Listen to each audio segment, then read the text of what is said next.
Hello and welcome to another edition of Coach's Corner.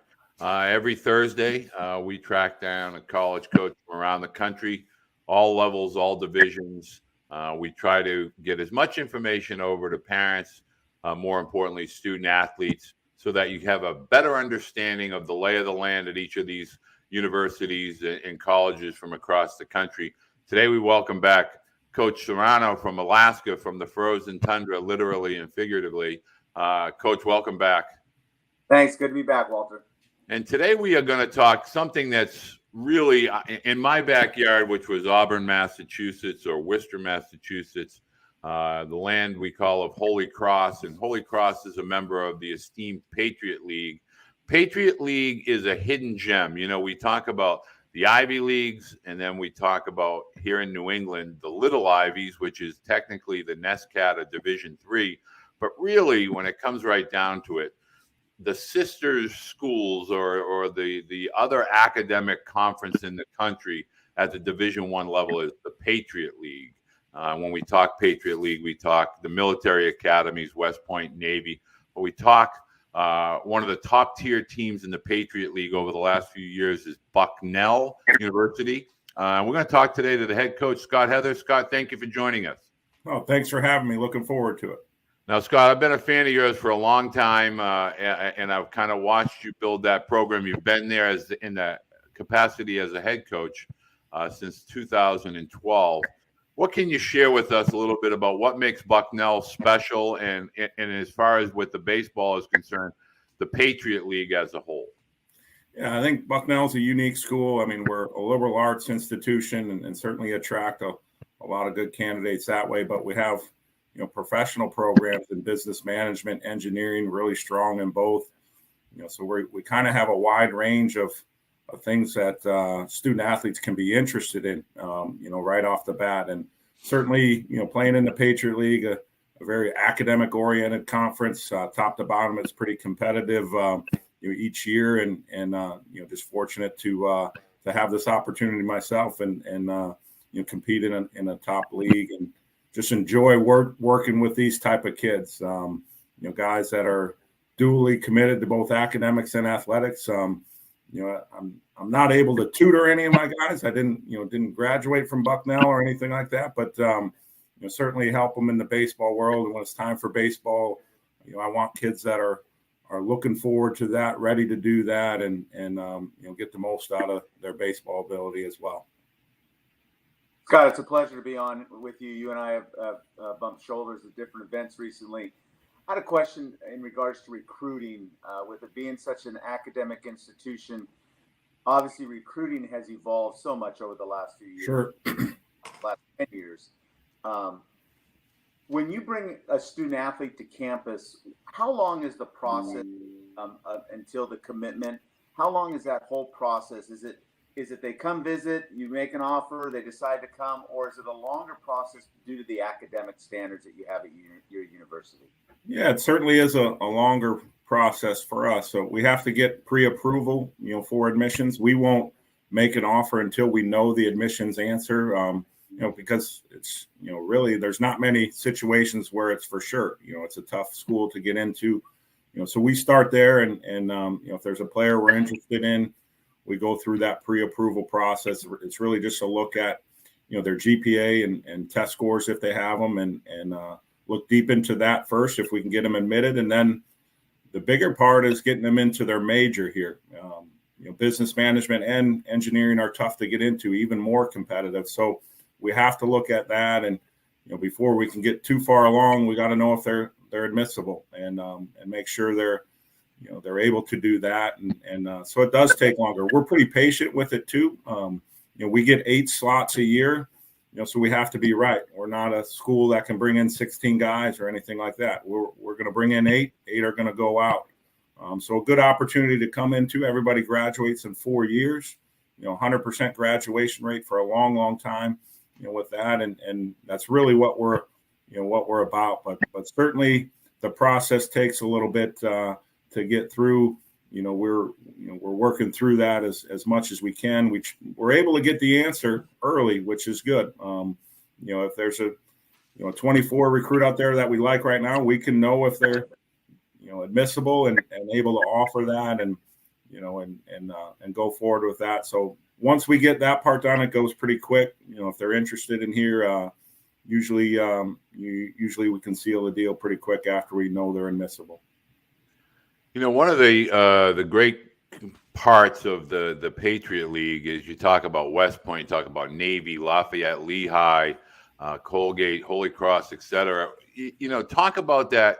That's a really competitive athletic conference.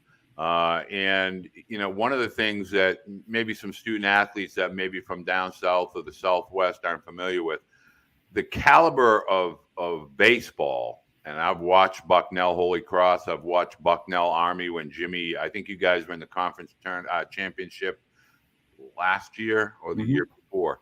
It's really good baseball. So when you're out talking to student athletes, do you find yourself having to talk about the caliber of baseball, or a lot of families familiar with the Patriot League?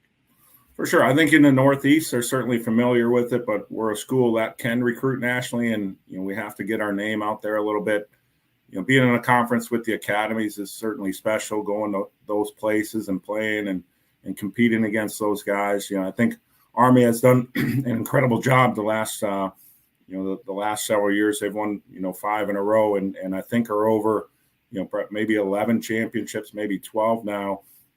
With that, and Navy's been right there too. I think 7. We've won 6. So we have separated ourselves a little bit from the non-academies in terms of championships won. We want to get towards that double digits here soon. It's certainly it's certainly a fun conference to compete in. And then the other schools we're very similar with. So we recruited a lot of the same types of kids. We see those kids for those 4 years. Maybe they choose another school, but you're able to watch them and see how they develop. It's neat to and competitive to see if you're right, on a kid and choose the right kids. Fortunate we've competed in the last 2 championships. Second place regular season both years and lost in the finals to Army, hoping to take the next step next year. Scott, when we were off the air, we were talking about recruiting a little bit, and you brought up an incident. When you go out or your staff goes out, do you prefer that a student athlete that you're recruiting knows that you're at an event, or do you like to show up and not allow him to know that you're there watching? Where do you feel you find out the best about that person that you're recruiting?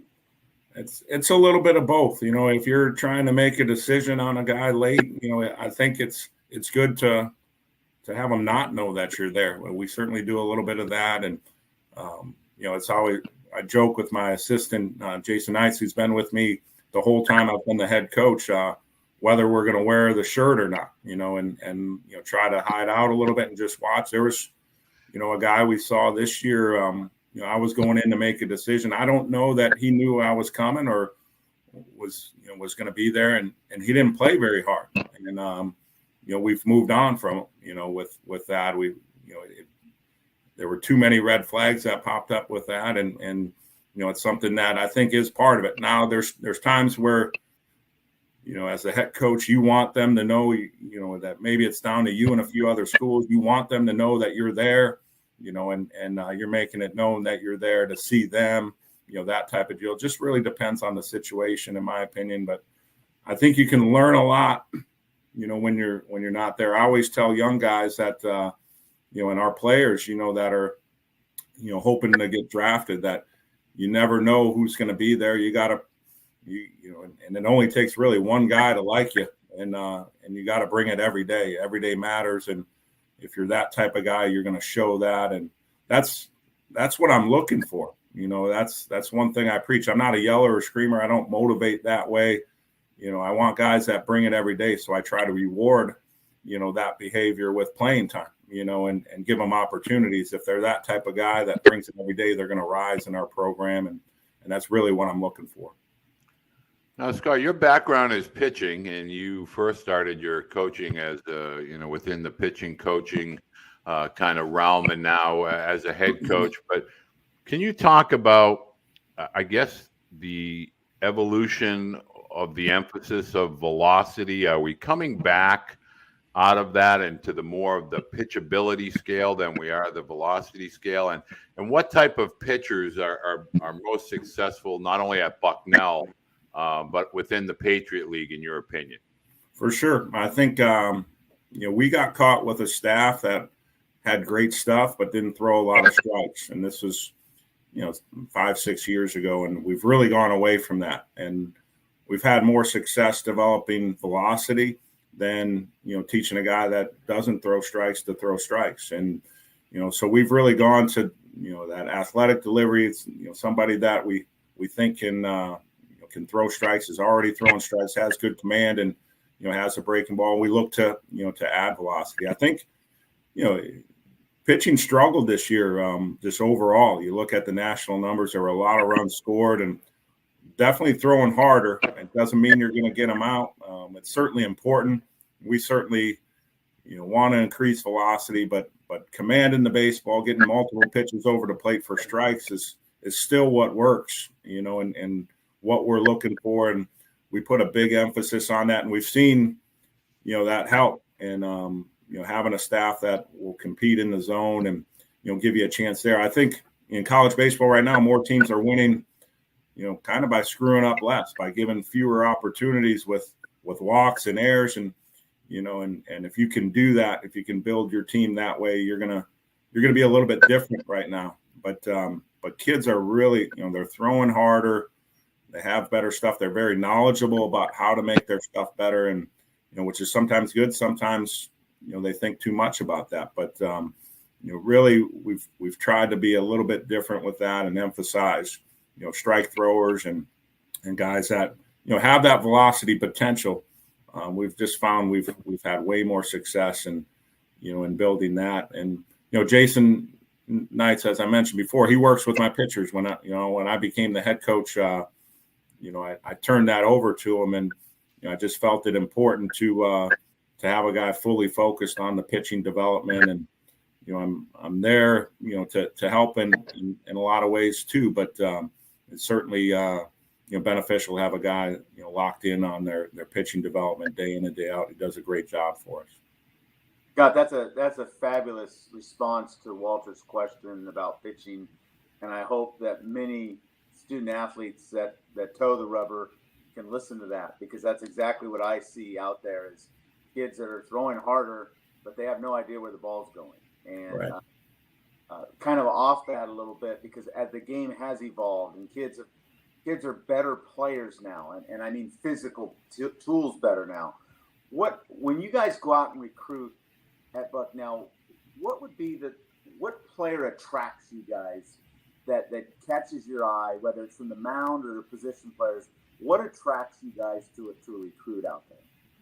For sure. I think, one of the things I try to evaluate is just, how into the game they are and how, focused they are on a day-to-day basis. Our shortstop right now, I can remember him at a showcase, and there's 100 guys in the outfield, most of them not doing anything. And he was, about 15 feet beyond the outfield grass, still getting ground balls, finding a way to work. And I could tell that he was intent on doing it right and continuing to try to get better. And, he wasn't a highly recruited guy, and now he's, a draft type guy and one of the best players in our league. And I really thought he would continue to get better just by how he went about it. So you try to evaluate their love for the game, why they playing. That's a separator at the end. You can see their ability. You can see, a lot of kids are similar in that regard. And,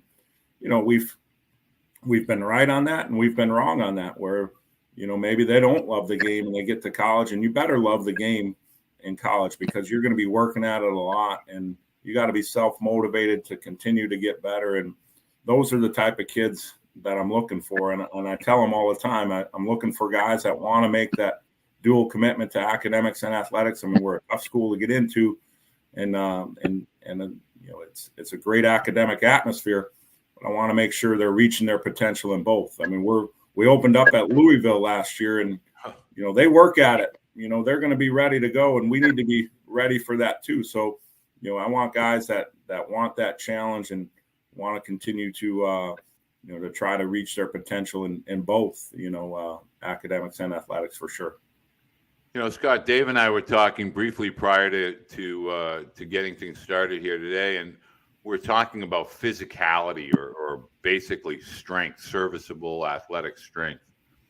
What in your opinion are student athletes neglecting that at the younger ages? Maybe that late middle school in through high school kind of time period. Are they not putting enough time to be physically prepared for the college game? Do you find that in a lot of your recruits, it takes a little time to get them up to speed strength-wise? I think recently I've seen that, continuing to improve. And maybe that's because we're identifying guys that are getting after it in the weight room and stuff. But, that's something that you can really jump ahead. And, I go to a lot of events and we give a lot of feedback, and,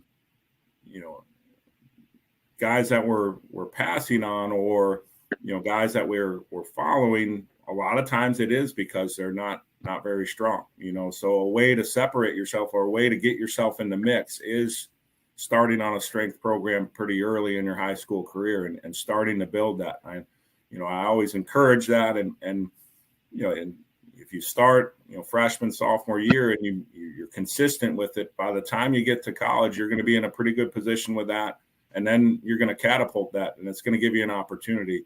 If you want to play early on in your college career, you better be strong, because you're competing against guys 4 years older than you, and sometimes even more than that. And it's important to come in with a good base. And maybe 7-8 years ago it wasn't as much, but I certainly saw a shift in that. Around the COVID time, I think kids put more into it, especially on the pitching side. The facilities that are training these kids, that they give them a pretty good background in it. And it's always interesting that I tell our guys, and it brings up another point.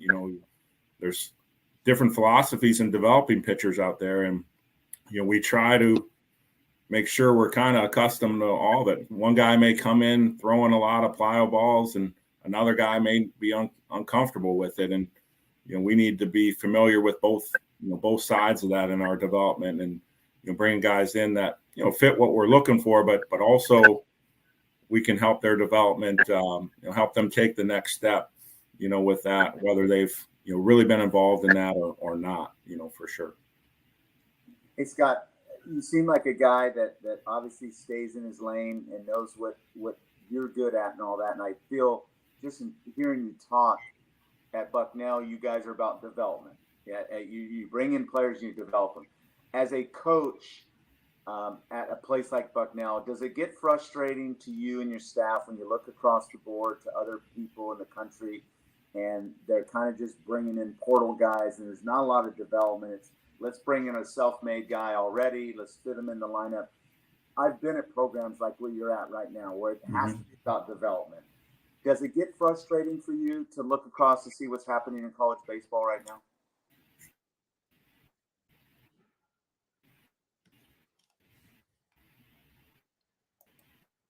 Did you get that Sure. one, Scott?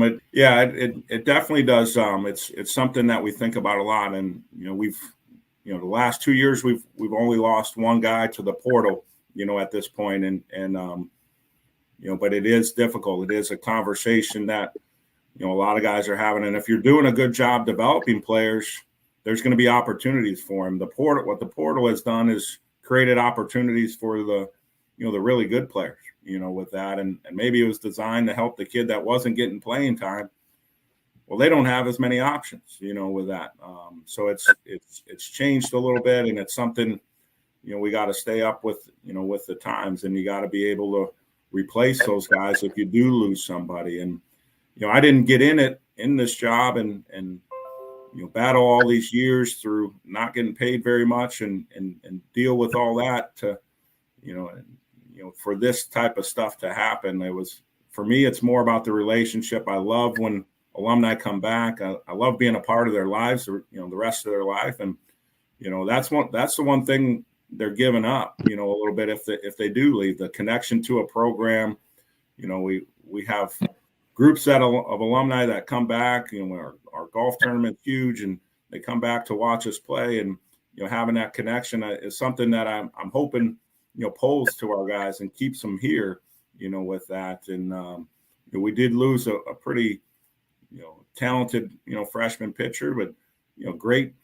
kid, worked hard for us and wanted a different opportunity, you know, with that. And you know, we don't own them, you know, they still have opportunities, they still have their goals and things like that. But we're hoping what we do, you know, draws people and you know, the opportunity we provide, you know, keeps them here and you know, trying to win a championship with your, you know, with your teammates that you've been in it with, you know, the last several years. So it's definitely a challenge, and it's hard when, you know, a player wants to move on and, you know, to your heart. It's almost like breaking up with like a high school girlfriend or something like that. You feel it for a little bit, you'll get over it, you know, and you got to move on. But it definitely hurts, you know, because that's not really why I got into coaching, you know, for sure. So Scott, when, you know, inevitably what ends up happening, and I've already heard from lots of parents, and I've conveyed some of that to you already, but get a lot of parents. How do we approach college coaches? What's the reality today? Do they really want to see, you know, video on social media? Do they want an email? Do they want a video? How long should the video be? What is your preference as a head coach, and more importantly, as the staff? How do you want to hear from prospective student athletes? Yeah, for sure. I think, you know, video is super important. We definitely dive into that, and what we try to do is process everything that comes in and kind of rank players and you know, figure out who to go watch. Obviously, we're going to the Boston Open. I'm working on that schedule right now, and you know, there comes a time where you're making a decision between a couple players. Well, what do? You pull up the video and you make a decision. Who am I going to go watch? Or, you know, who's my assistant going to watch? Who am I going to watch? You know, and stuff. So it's super important, you know, to have good quality video out there, you know, with that. And you know, I think, you know, certainly reaching out to the schools that you're interested, making sure you're finding ways to get in front of them, I think is super important. And you know, you're going to a big event. I don't think it's you know, I think it helps if you send your updated schedule to them, and you know, here's where I'm going to be. You have video in there, and you know, I'm going through that today, and stuff is coming in, and you know, I evaluate it. And I may not be able to go, but I definitely evaluate it. And so, like, timely, you know, emails, and you know, when you have big events coming up, I think is good. And you know, I do think you got to find ways to get in front of your schools that you fit at. There's lots of different opportunities. You know, we love going to tournaments and you know, and seeing games and seeing guys compete, see how they interact with their teammates, all that type of stuff. Do their teammates like them? You know, all that stuff is important to us, where you don't get at a showcase. You know, but you know, show ball and our own events, I think, have been great for us too. You know, where we can identify guys, and we go in and we see, you know, a game, you know, a few weeks later, and we have a really good evaluation. It's, you know, it's whether you want to cast out a big net and see what's out there, you know, or dial in and go to the specific camps, you know, for sure. I'm sure it's a tough decision, you know, for parents. I think the key to it all, though, is you know, having somebody that's seen you play enough that will give you an honest assessment of where you fit and where you should focus. And you know, so many kids are getting in front of schools they probably are not going to end up at, you know, and making sure you focus on the schools that you fit at. And I'm sure that's tough, you know, and who's going to be honest with you? It's probably not, you know, the guy that you're paying to play on a summer team, you know, all the time. I mean, a lot of those guys do a really good job and help their players, you know, find places and you have really long, good track records of doing that. You know, I think being involved in a great program like that certainly helps, where you can get that exposure and be with somebody that's connected to, you know, to these college programs. You may have just answered this question, Scott, but I'm kind of intrigued to hear your answer. I'm going to kind of put you on the spot for a minute. Okay. You played at a high level of Division I baseball at Arkansas. You've been an assistant coach. and now you're a head coach. So you've come across many student athletes over the years and parents. What would be the best advice, not in regards to Bucknell, but just in the recruitment? What's the best advice you can give a parent to give to their 16, 17, or 18-year-old son that wants to play Division I baseball or college baseball, I should say? Yeah, I think, it starts with, how committed you are to it, and having that conversation of what it's going to take to succeed at that level. And are you willing to do that? Do they have the love for it? Is something that I look into deeply. And that's something they should evaluate, right off the bat. Sometimes I see it's the parents wanting it more for the kids, and that's not going to work out either. And that's something they certainly need to look into. But I definitely think the best piece of advice is just make sure you're communicating with people that have seen you play a good amount, know what college baseball is about, and we'll give you an honest assessment of where you fit and where you should focus. I see that so often that guys are coming to or going to a camp that they're just not. It's just not going to work out for them, at that level. And there's a level, just about for every kid out there. And you got to focus there. If you really want to play college baseball, you can find a spot. You just got to be willing to do that. And then ask yourself too, like, what are you willing to sacrifice for that? That's probably the biggest piece. Some people don't want to sacrifice the academic side and wind up at a place that's not going to fit them academically. With that, I think that's a huge part of it too. Like, it's really the starting point. All right, what are you looking for academically?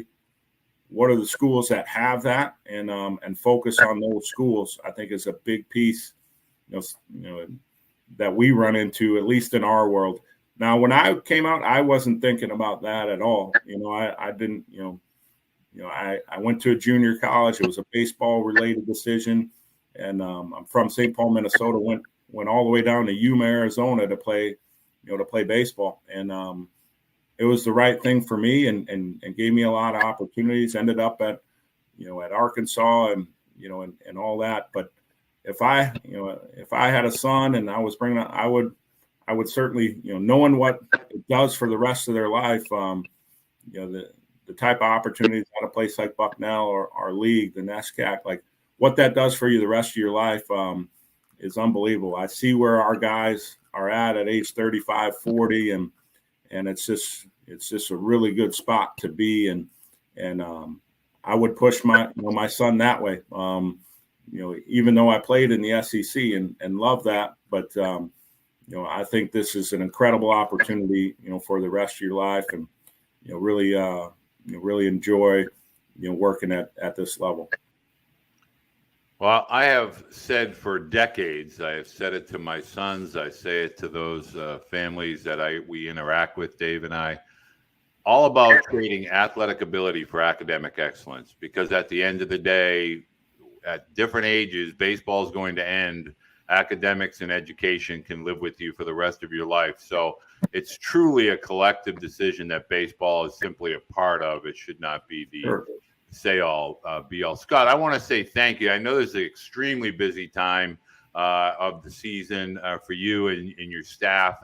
I've been wanting to get you on for quite a long time now, and I appreciate you giving us some valuable time today to interact with parents and student athletes. Well, thank you so much. Thanks for the opportunity. Enjoyed it, and I'm sure we'll see each other soon. Well, I think we'll see each other possibly next week at a field near you. So, folks, every Thursday, come around, join us, Coach's Corner. Coach Serrano's back in the big seat. We'll be able to get a few of these in this summer. It's a busy time with recruiting. If you have any questions, comments for Coach Heather, we're going to have his contact information down below so that you can email him directly. Bear in mind all the new rule changes. If you're younger than a class of 2025 at this point, there can be no correspondence back and forth between coaching staffs over and above showing up at a Bucknell camp All the Bucknell camp information is going to be located on their website. Go ahead and check that out.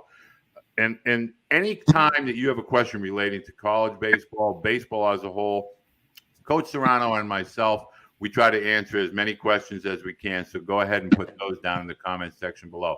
Until next week, have a great week in baseball, and we'll see you next week.